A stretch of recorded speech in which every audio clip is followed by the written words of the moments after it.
자, 조금 전에 한동훈 위원장이 본인이 오늘 새벽에 쓴 글 같습니다. 네. 당직자 보좌진에게 제가 부족했다. 여러분 노고가 컸다는 걸 제가 누구보다도 잘 안다.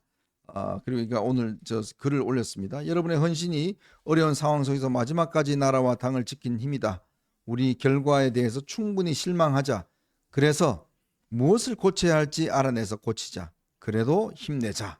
우리가 국민을 사랑을 더 받을 길을 찾기 되길 희망한다. 급히 떠나느라 동료 당직자 보좌진 여러분들께 한 분 한 분 인사드리지 못한 것이 아쉽다. 저는 여러분과 같이 일해서 참 좋았다. 라고 이렇게 오늘 글을 올렸습니다. 오늘 새벽에 올린 것 같아요. 아마 한동훈 위원장도 많이 피곤할 텐데 잠을 이룰 수가 없었던 거 아닌가 싶습니다. 그렇죠. 네. 예. 그러니까 뭐 목도 많이 쉬었더라고요. 목도 많이 쉬고, 예, 그 좀 이제 좀 몸 추스리고 나름대로 이제 앞으로 어떤 시간을 가질지 한동훈 위원장도 이제 결정을 하지 않을까 보여지는데, 네. 이제 그 비대위는 윤재옥 그 원내대표 대행 체제로 가다가 아마도 이제 당선자 총회나 이런 걸 통해서 뭐 전당대회 일정을 거의 잡지 않을까 싶은데, 그렇게 되면은 한동훈 위원장이 이제 전당대회에 참여 여부, 출마 여부, 뭐 이런 것들을 한번 좀 고민하는 시간이 올 수도 있을 것 같은데, 네. 현정님은 어떻게 예상하십니까? 저는 이번에 나서는 건 아니다라는 생각이 많이 들어요. 예, 예. 왜냐하면 우리가 이제 그 축적의 시간이라는 게 있습니다. 네. 그러니까 어떤 발전이 이루어지더라도 이 내적인 어떤 공력이 쌓여야지만이 이제 이게 발전할 수가 있는 거거든요. 네. 어쨌건 이번 총선에 한동훈 위원장이 많이 노력한 건 사실이지만 또 한편으로 이 선거를 또 이끌었던 책임은 또 있는 거거든요. 그렇죠. 예. 그러니까 그것이 이제 공존하고 있습니다. 그러니까 그렇기 때문에 이제 본인이 사실은 정치를 이번에 처음 했지 않습니까? 정말 잘한 것도 있지만 또 본인이 부족한 부분도 많을 겁니다. 맞아요. 그러니까 예. 그런 부분을 어떻게 반추해내고 그리고 그거를 어떤 본인이 이제 다시 채워내고 고쳐내느냐. 저는 그게 시간이 좀 필요할 것 같아요. 그러면 저는 그래서 본인이 좀 이 문제를 여러 가지로 좀 이렇게 복기를 해보고 그리고 그동안 본인이 유세 과정에서 만났던 분들 이런 분들을 다시 한번 만나면서 또 본인이 해야 될 공익적 활동들 있지 않습니까? 그렇죠. 지난번에 성폭력 이 폭력 가해자들 이런 그 피해자들 이런 분들 위해서도 현부 있기 때문에 이런 활동을 통해서 다시금 국민의 어떤 콜이 있을 때, 네. 자 국민이 이제 좀 너 나와라라고 할 때까지 예. 부름이 있을 때까지 예. 저는 이 당분간은 좀 이 본인의 어떤 내적인 정치적 공력을 쌓는데 집중하는 게 좋지 않을까라는 그런 생각이 많이 듭니다. 예, 뭐 전당대회가 제가 봐서는 뭐 빠르면 5, 6월 경에 늦어도 뭐 7, 8월에는 열릴 텐데. 예, 열릴 텐데. 비대위는 6월 말까지예요. 네. 6월 말까지니까 뭐 그 비대위 그 6월 그 비대위 임기 전에는 아마 전당대회가 치러지지 않을까. 비대위원들이 지금 사퇴를 해버렸기 때문에 예. 아마 비대위가 이제 없어지고 예. 윤재욱 원내대표가 그냥 임시 체제로 가는 거죠. 그렇죠. 임시체제로 가니까. 그래도 뭐 이게 예상컨대 한 6월, 5, 6월 경에는 전당대회가 치러지지 않을까. 왜냐면 5월 말일에 이제 22대 국회가 개원을 하게 되지 않습니까? 그러면 당 대표가 분명히 있어야 되겠죠. 그래서 한동훈 위원장이 4월 10일 총선에서 졌는데 2달 만에 다시 또 복귀하는 것은 여러 가지로 좀 무리가 있을 수 있겠다 하면서 좀 시간을 갖고 또 다양한 모색을 하다 보면은 저는 분명히 기회가 온다고 보는데, 자, 아까 우리가 조국과 이재명 얘기했는데 그쪽은 지금 저 법원에서 알아서 판단해주면 다 골로 가는 거 아닙니까? 네네. 근데 우리 쪽 보세요. 한동훈 있죠, 오세훈 있죠, 원희룡 있죠, 예, 그다음 뭐 나경원 있죠. 우리는 벌써 차기와 관련돼 갖고요. 우리가 훨씬 더 뭐 자원이 풍부해요. 네. 저쪽은 뭐가 있어요? 없잖아요. 조국하고 이재명이 깜빵에 가면 뭐가 남죠? 네네. 그걸 대체하고 나올 수 있는 사람 있나요? 그 딱 하나가 이제 김경수가 복권 받으면은 네. 뭐 그게 가능할 수가 있겠지만, 저는 저쪽에 그 인물 면에서는 우리 쪽의 자원이 훨씬 더 풍부하다. 그런 점을 가지고 우리가 미래를 좀 잘 설계를 해 나가야 되겠다는 생각이 많이 듭니다. 어쨌건 한 위원장이 이제 어느 정도 좀 준비가 되면 뭐 반드시 저는 나올 거로 봅니다. 그때는 또 지금과 좀 차원이 다른 건데 이제 그렇죠. 그 전제는 일단 한동훈 위원장이 일단 윤석열 대통령과 좀 관계를 회복하고 네. 또 윤석열 정부의 성공을 위해서 본인이 어떤 식이든지 좀 저는 헌신하는 과정들이 좀 있어야 되는 게 아닌가. 아, 그럼요. 그게 예. 이제 전제가 돼야 될 겁니다. 예. 그런 것들이 전제가 돼야 될 것이고 그런 걸 이제 할 텐데 자 그런데요 우리가 참 그런 게 있습니다. 어떤 조직이든지 그 조직이 앞으로 잘 될까 뭘까는 한번 졌을 때 패배했을 때 음. 그때 그 조직이 어떻게 하느냐에 따라서 그는 굉장히 달라집니다. 예전에 보시면 알겠지만 히딩크 감독이 왔을 때 뭐 계속 패배했잖아요. 그렇죠. 사람들이 엄청나게 욕을 했지 않습니까? 5대 0이었잖아요. 네, 5대 0이라고 해서 이 음. 히딩크가 뭐 돌아가라 뭐 음. 엄청난 욕을 먹었잖아요. 근데요, 히딩크가 그때 한 게 뭔지 아십니까? 그때 이 지는 과정을 통해서 이 국가대표팀의 약점이 뭔지를 계속 파악을 했던 거예요. 음. 그리고 그 부분을 계속 회복하기 위해서 강화시키기 위해서 체력을 강화시키고 왜냐하면 우리나라 선수들이 잘 안 뜁니다. 마지막까지 체력이 약해서 그래요. 그러니까 건들건들하게 뛰는 거거든요. 그거를 딱 포착을 하고 체력 그 강화에 엄청난 공을 들였어요. 그리고 여러 가지 지점들을 많이 고치는데 시간을 많이 할애했습니다. 근데 그때 계속 졌죠. 그렇죠. 근데 졌죠. 그러니까 이제 이 팬들은 야 뭐냐 지금 뭐 너 와서 하는 게 뭐냐 5대 0이 뭐냐 나가라 했는데 듣도 하지 않고 이 히딩크는 자기의 스케줄에 따라서 쭉 진행을 해 나갑니다. 그래서 그렇죠. 결국은 정말 이 역대급 기록을 남긴 거 아니겠습니까? 그렇죠. 그런데요. 당이 조금 어렵고 한동훈 위원장이 좀 이렇게 퇴장하니까 바로 등장해서 밟아버리는 사람이 있습니다. 예. 바로 홍준표입니다. 예. 제가 시장이라는 이름도 안 붙이겠습니다. 아. 이거는요. 진짜 우리가 존경하고 예우해야 될 사람의 행동이 아니다. 왜냐 이게 말하는 거 한번 보십시오. 뭐 비판할 수는 있어요. 그런데 사람의 어떤 이 비판에 있어서 비판하는 말이 있고 이 강도가 있는 거지.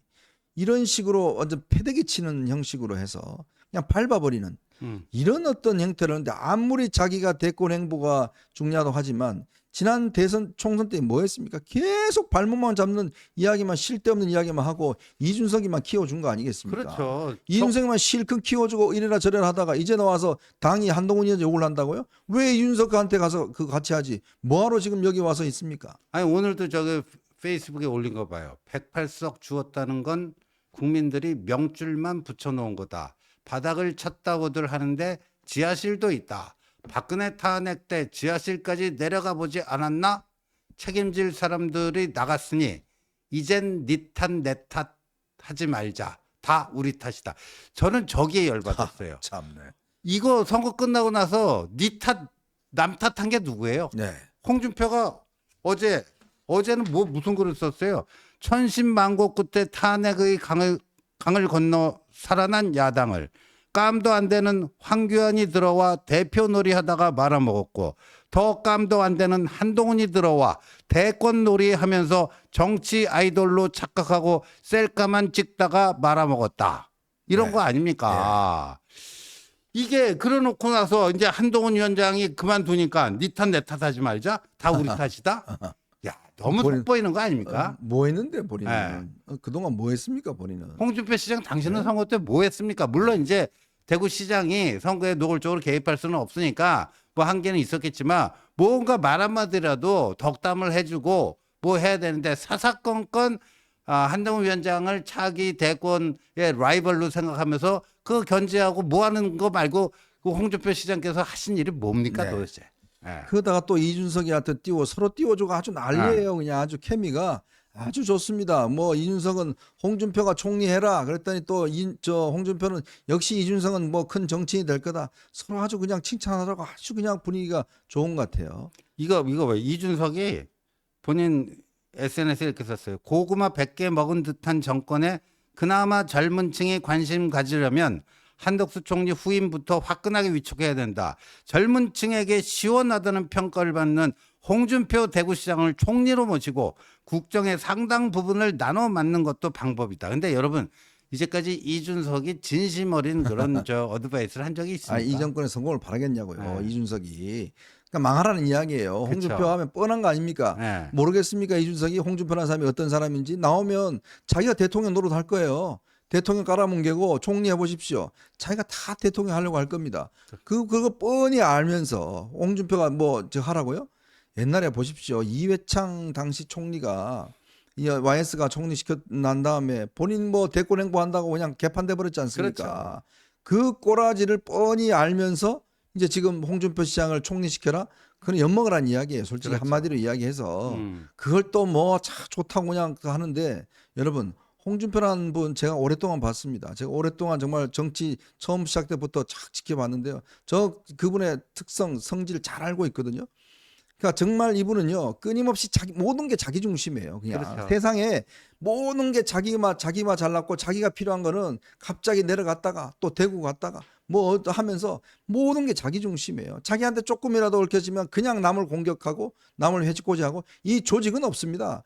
그 조직이 자기한테 마음에 안 들면 그냥 하는 거예요. 자기 말 지난번 저 언제 2016년 대선 때 본인이 나는 독고다이다 그랬어요. 네. 그러니까 그런 사람이 지금 자기한테 뭐 좀 저거 하고 하면 그냥 공격하고 자기 좀 지켜 세우면 그냥 받아들이고 그런 게 과연 그 국민들한테 설득력이 있겠습니까?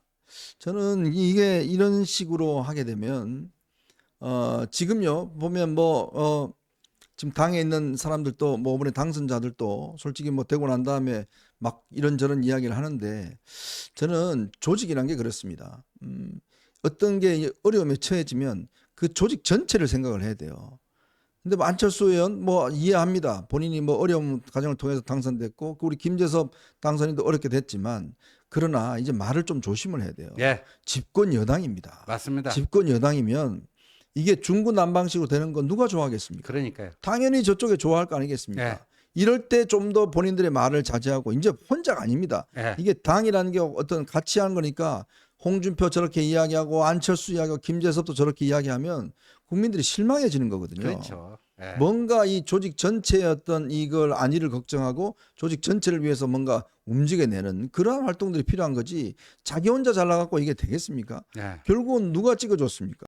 결국은 우리 보수 유권자들이 마지막에 그 TK, PK 같은 경우는 마지막에 보수 다 대단계를 하면서 한 거 아니겠습니까? 맞습니다. 예. 그런 것들을 좀 생각해서 이런 어려울 때는 뭔가 당이 어떤 그래도 힘을 합하는 이런 모습을 보여줘야지 홍준표처럼 면을 지금 매일 하루에 3-4개씩 올려갖고 그냥 아주 그냥 당을 그냥 짓밟아 버리는 저런 식의 이야기를 하는 사람이 어떻게 앞으로 당에서 무슨 중요한 역할을 하겠어요?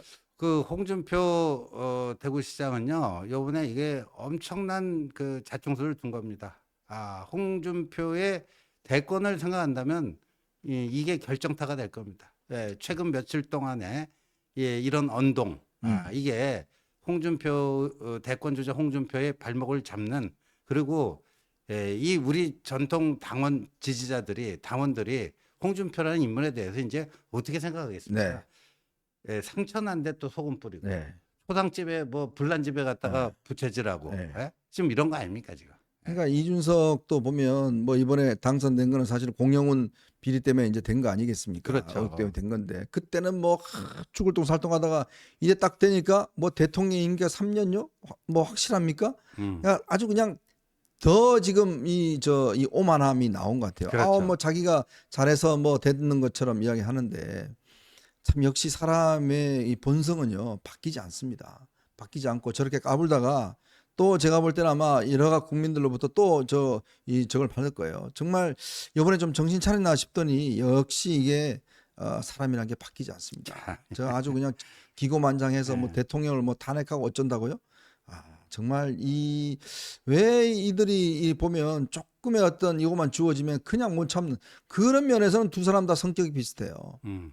거의 뭐 홍준표의 젊은 시절, 이준석의 나중에 향후의 모습 딱 그걸 보는 것 같습니다. 그러니까요. 그러니까 이 두 사람의 어떤 행보에 대해서는 이제 그냥 우리가 신경 쓰지 말고 그냥 우리가 버리고 가야 돼요. 그리고 정말 우리가 잘해야 됩니다. 맞아요. 예, 그래야지만이 저 둘이 저렇게 분탕질하고 이간질하고 이 당을 갖다 깨려고 하고 우리 유권자들한테 소금을 뿌리는 이런 행태에 대해서 속이 부글부글 끓더라도 참아야지 어떡하겠습니까? 그러니까요. 예.